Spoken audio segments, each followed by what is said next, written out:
Yes, people, what's happening? Welcome back to the channel and welcome to another match preview. First things first, guys, make sure you smash a like, subscribe to the channel if you are new around here. Almost at 7,000 subscribers now, so every new subscriber really helps. So please do smash the subscribe button. And as always, leave your thoughts in the comments below.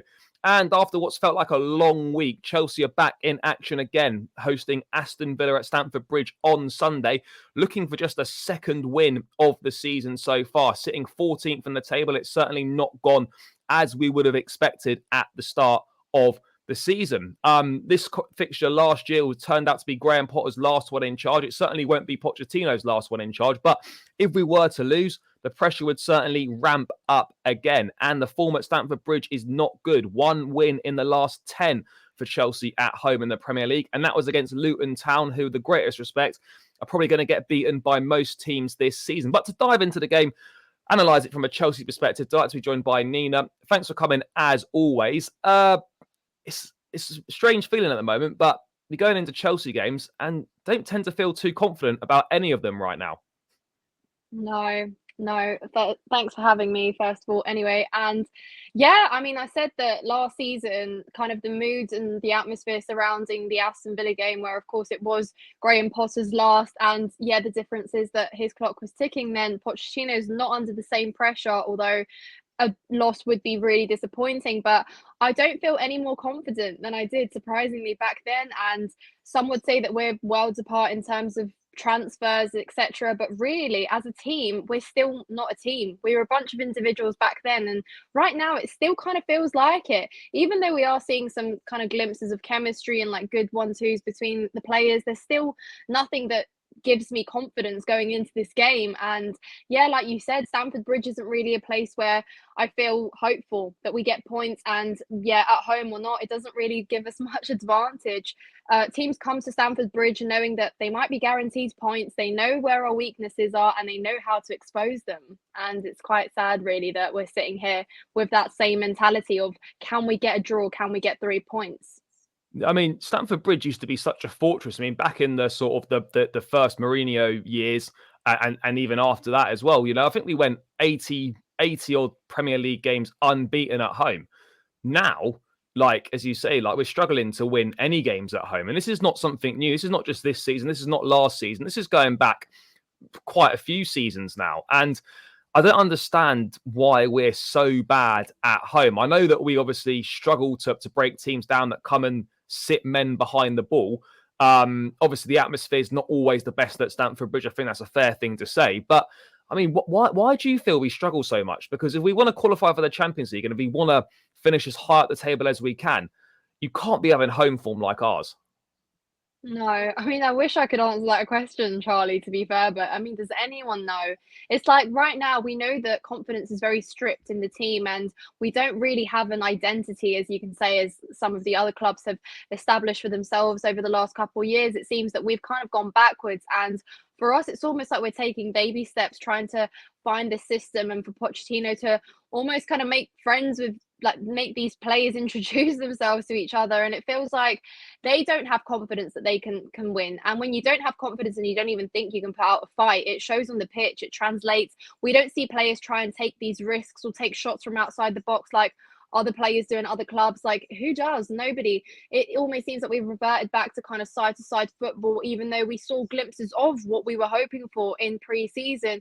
It seems as soon as we entered the Prem and as soon as we, had a couple difficult games against, like, your West Hams or whatever, even your Nottingham Forest, because I'd say that was a pretty difficult game as well. It seemed like we would never have scored in that game, and the players kind of walk off, and I don't think they really believe right now that we're going somewhere as well. And I mean, it pains me to say it because I'm all for being patient and having a project, but it's like when you can't finish a simple chance, you struggle to really believe that we can make these bigger improvements that we need to be. It seems like we're trying to learn the basics again, how to shoot, how to score, and how to assist or attempt anything. And really what we're not accepting is the kind of the risk reward. And I think that us Chelsea fans are kind of at fault for that, because we will criticize those players when they do have shots like Jackson did, for example, where that one where it got clipped after that Yeah, Bournemouth yeah, yeah. game.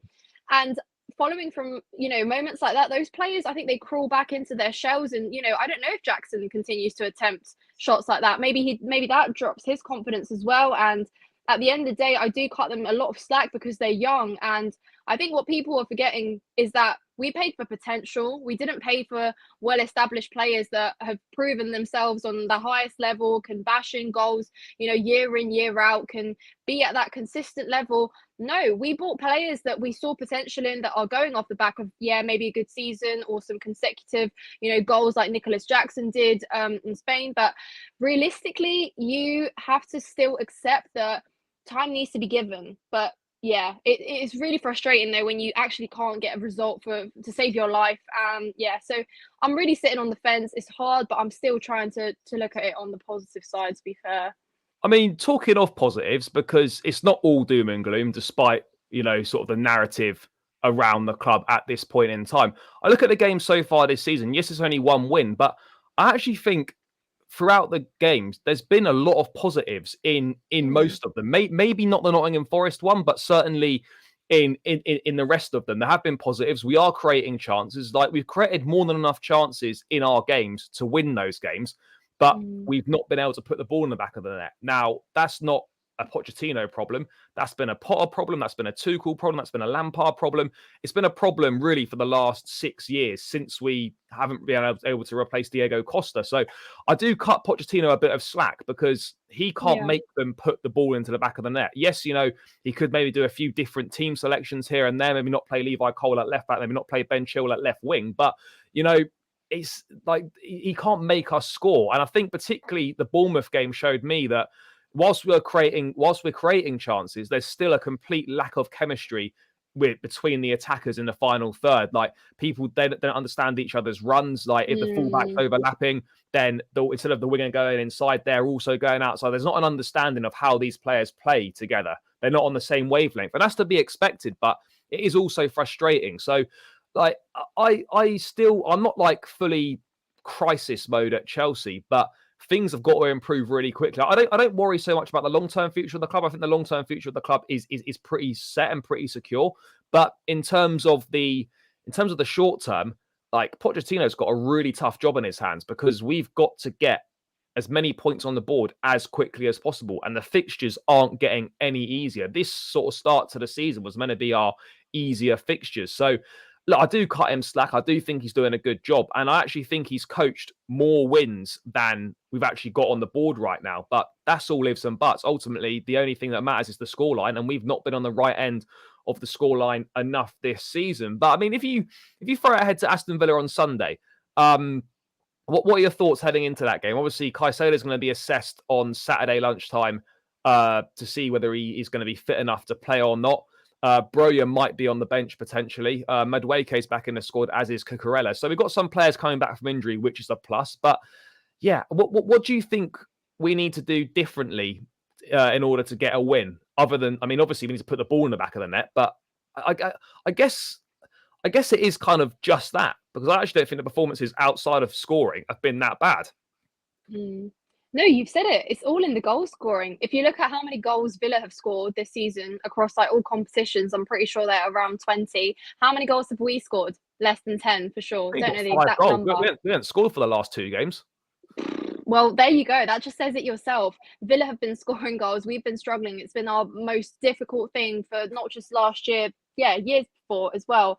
And it's like, if you look at it statistically, you don't need to understand it. You need to just look at for what it is and see that Aston Villa can score goals. We've seen them put 3 away in a game. When's the last time we put 3 away in a game? We can barely get 1. So I think Villa will definitely score against us, as much as it pains me to say it. And if we're sitting here knowing that we struggle with goals, how do we find that equaliser, let alone a comeback? Because I can't remember the last time that Chelsea came from in behind to get a comeback. You know, last weekend when we struggled against Bournemouth, at least 3 or 4 teams scored from behind and came up with at least 2 goals above. We don't do that, and I miss that so much. You know, it just is crazy because I don't know what that feeling is like, and it doesn't make you hopeful.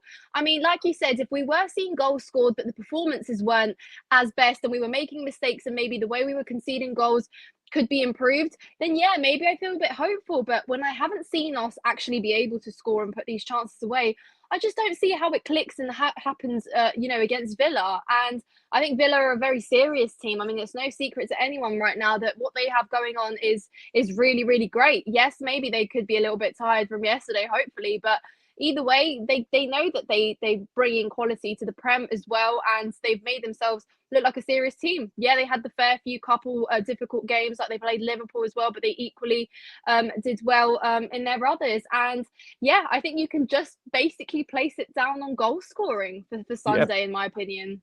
I think the first goal is going to be so important. If we can get the first goal, I think we've definitely got a Mm, chance. If we go behind, I cannot see us winning because no, particularly at absolutely not. home, we cannot break teams down and we don't score many goals, whether it's at home or away. So for me, for Chelsea to get a positive result, whether that's, well, it has to be a win in my opinion, but if we're going to get a win, we have to score first because if we don't score first, I cannot see us scoring 2 goals. It's as simple as that. No. I really don't have the confidence in the team right now that we can get 2 goals. But the performances have been better than the points total Mm, suggests. And I honestly think we're just, it's a big if, of course, but if we can just find our shooting boots, we will start winning a lot of matches and we will climb that table pretty quickly. But it's mm, still a big if. So hopefully, we've had a week to prepare for this game.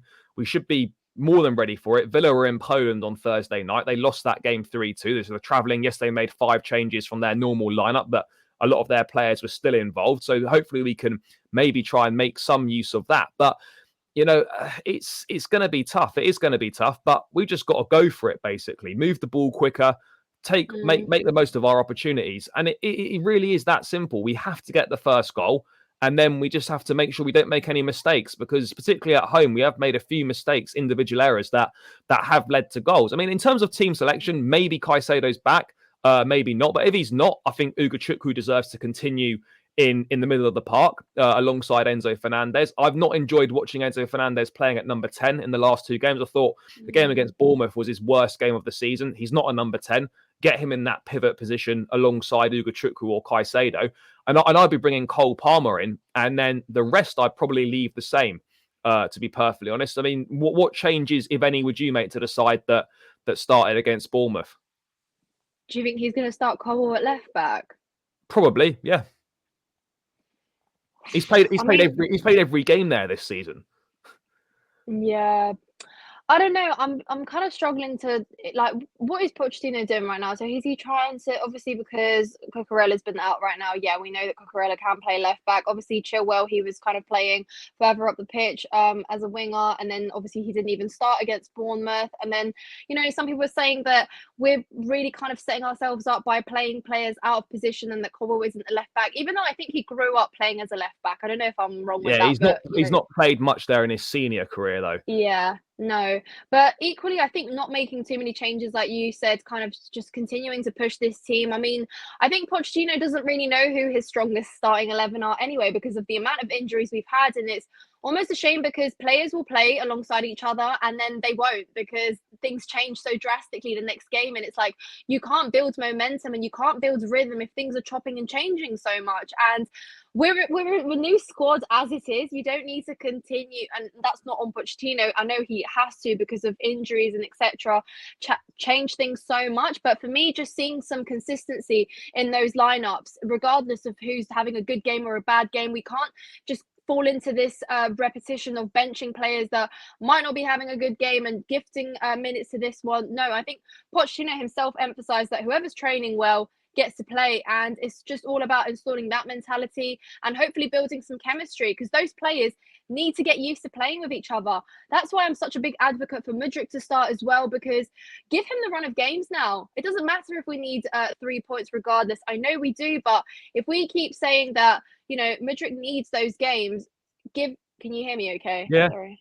Yeah. yeah. We keep, banging on about Mudryk needing games, but then also being a little bit of a risk to start in the games where we absolutely do need 3 points. But equally, when does he get those run of games? Are you going to start him in November when we're playing Man City, Arsenal, Tottenham's, and etc. etc.? No. And then he never plays and he never develops. And then you're sat there with the question, oh, well, here's your 100 million player. But yeah, but what if? I don't want to keep bringing on Mudryk when we're trying to break down a low block and we're chasing an equaliser. That's so much pressure on a player that's got such little experience, and it's so unfair on him. Give him that run of games, let him get into the rhythm, let him make mistakes as well and accept that he will. Don't criticize him immediately and come for him, because this is the only way he learns. And frankly, Lampard and Potter literally only ever did also bring him on for 10-15 minutes last season as well. So we haven't actually seen enough of Mudryk, which is why I defend him so much, and I don't agree with how heavily he's been hated. So yeah, I'd like to see Mudryk start. I mean, Sterling for experience would be great, because obviously we know that Sterling has the most expertise in the Prem pretty much right now as it stands. And we need every little bit of his experience as we can get. The players need to learn from someone. And if it's up front, but I still think that Sterling needs to up his game as well. Yeah, he had a few good games at the start, but I need to see that in a lot of those games, especially when we're going to need him the most in that horrific run of games. Like, yeah. Yeah, no, I agree. I think what we need more than anything is some continuity, particularly in the front line. For me, yes, I'd love to get Cole Palmer in there, and I think we can if we drop Gallagher potentially, and we use Cole Palmer and go Ugochukwu and Enzo. I'd love to get Cole Palmer in there, but yeah, look, we need continuity in the attack. There's no reason not to be starting Jackson, Sterling, and Mudryk again. That front three was good against Bournemouth, and we need to keep it the same again. We just need some continuity. Constant chopping and changing, as you're saying, it's not helping. It's not helping players develop an understanding. It's not helping with players' confidence. If they're in 1 week, then they're out again. You know, so we got to just get some continuity going. And I think it will click. We are creating chances. We're not playing badly. Yes, we haven't got the points we want, but this game on Sunday is massive. I mean, to round out, what are you thinking score prediction wise? You backing us to get the win? Because for me, I've got to be perfectly honest. I think it's going to be a 1-1 draw. Really? Oh, I mean, and we'll probably take that as a positive, won't we? I think that sounds realistic, because I don't see us. I'd love to say that we don't concede, but that won't happen. And I'd love to say we score 2 goals, but I don't also believe that. So, I mean, a 1-1 sounds about right. I just don't want it to be a 2-1 defeat, because that's been kind of circling around my mind as well. I hate to say it, so I'm going to be delusional and optimistic, throw that out there, that maybe Chelsea get a 2-1. Maybe. Well, I'm here for it. I'm here for it. I'd love my prediction to be wrong, but that's just the feel I've got around it so far. Thanks so much for your time. If people don't know what you do, want to check out more of your stuff, where should they go? So my YouTube channel is called Nina's Chelsea Corner. Yeah, check me out on there. Yep, guys, make sure you head over there, show Nina some love, subscribe to her channel. Be tagged in the title, so very simple to go and do that. So make sure you do that. As I said, smash a like on the video, subscribe to the channel if you're new around here. Hopefully Chelsea get the win on Sunday. If not really sure what's going to happen, but yeah, let's hope we get the win. Guys, I'll catch you again in another video soon. Up the Chelsea, and peace out, guys.